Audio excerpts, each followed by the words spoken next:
Il était une fois une adorable petite fille qui habitait un village isolé dans la campagne. On disait d'elle qu'elle était la plus jolie de toutes les petites filles. Sa mère, ainsi que sa mère grand, en étaient folles. D'ailleurs, sa mère grand, cette vieille dame, lui fit faire un petit chaperon rouge. Quand elle le mit autour de son cou, il lui allait si bien qu'elle ne voulut plus porter autre chose. Depuis ce jour, partout, on l'appelait le petit chaperon rouge. Un jour, sa mère prépara des galettes et lui dit « Apporte ces galettes et ce petit pot de beurre à ta mère grand. Elle est un peu malade et elle sera heureuse de pouvoir déguster ce repas avec sa petite fille chérie. » Le petit chaperon rouge partit aussitôt pour aller chez sa mère grand qui demeurait dans un village situé de l'autre côté de la forêt. En passant dans le bois, elle rencontra le loup. Il était affamé et eut bien envie de la manger, mais il n'osa pas à cause de quelques bûcherons qui se trouvaient tout proches. Il lui demanda où elle allait. La pauvre enfant, qui ne savait pas à qui elle avait affaire, répondit « Je vais voir ma mère grand et lui porter des galettes avec un petit pot de beurre que maman lui envoie. » « Et où habite ta mère grand ?» demanda le loup. « C'est par-delà le moulin qui se trouve à l'orée de la forêt. C'est la première maison du village, » lui répondit le petit chaperon rouge. « Eh bien, dit le loup, je veux aussi aller la voir. J'ai une idée. J'y vais par ce chemin-ci, et toi par ce chemin-là. Nous verrons qui de nous deux y sera le plus tôt. » Le loup se mit à courir de toute sa force par le chemin qui était le plus court, et la petite fille s'en alla par le chemin le plus long, s'amusant à cueillir des fleurs pour sa mère grand, à manger de délicieuses fraises des bois et à chantonner gaiement à travers la forêt.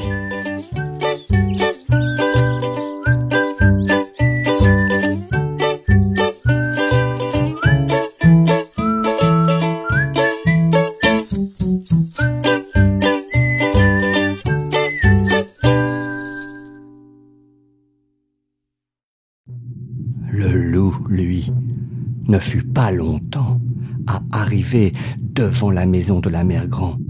Il frappa à la porte. Toc, toc, toc. « Qui est là ?» répondit une voix chevrotante. « C'est le petit chaperon rouge qui vous apporte des galettes et un petit pot de beurre que ma mère vous a cuisiné, » dit le loup en contrefaisant sa voix. La mère grand, qui était dans son lit, car elle était un peu souffrante, lui cria « Tire la chevillette et la bobinette, cher rat !» Le loup tira la chevillette et la porte s'ouvrit. Alors, le loup se jeta sur la vieille femme et la dévora d'un seul coup. Il y avait plus de 3 jours qu'il n'avait mangé. Ensuite, il ferma la porte, alla se coucher dans le lit de la vieille dame et attendit l'arrivée du petit chaperon rouge.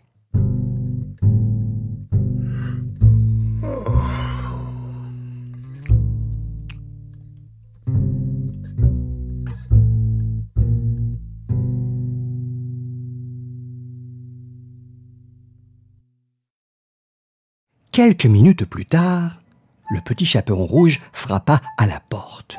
Toc, toc, toc. « Qui est là ?» dit le loup.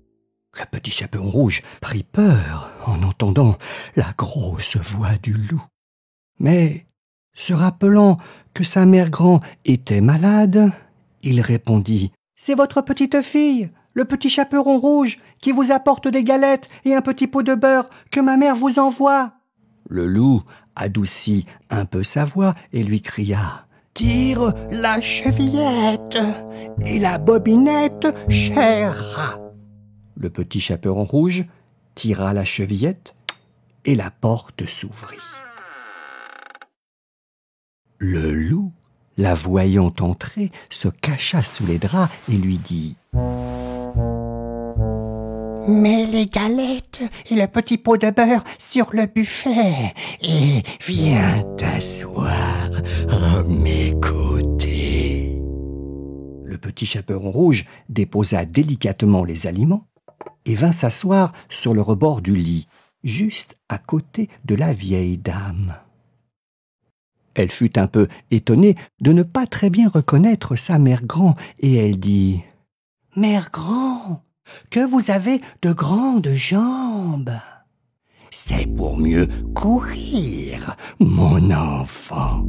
Ah, mère grand, que vous avez de grands bras.